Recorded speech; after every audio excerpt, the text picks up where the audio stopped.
So, hello guys. Meron tayong isang motor dito. Ito daw ay na-stock. Ayan, nabaha daw to. Hindi umaandar. So, ayun. I-change oil na rin diretso kasi yung oil niya ganito na po siya. Oh.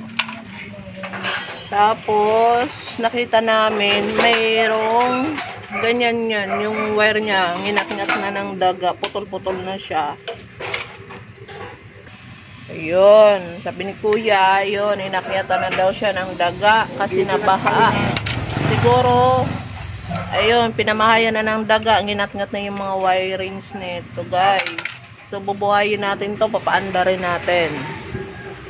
Ayun, ang karburador, ayan siya, lilinisan muna natin.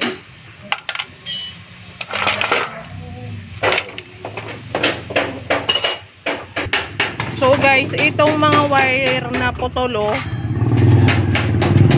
ito yung galing ng stator. So ang stator nandito. Minat-ngat na siya ng daga.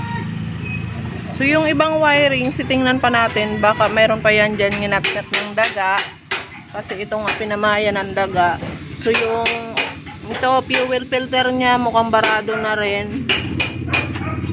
So i-refresh natin, paandarin natin yan guys. Double check natin yung mga electrical.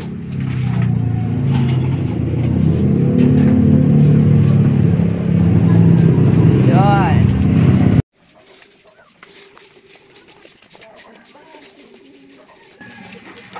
So ayan, dugtong-dugtongin natin yung mga nginat-ngat ng daga na yan na wire.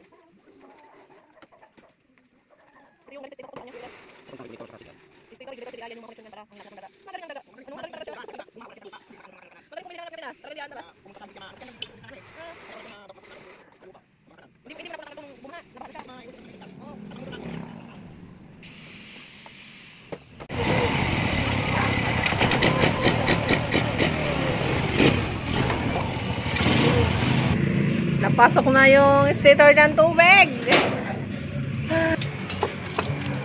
Oh, ang daming tubig ng stator.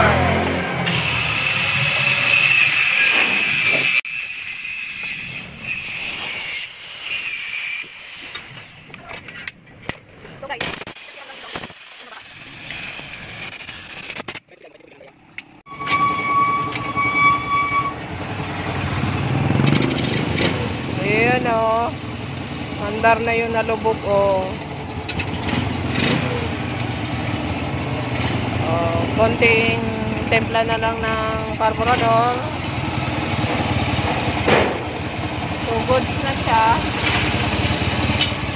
Andar na siya guys. Tinitimpla na lang ang carburetor.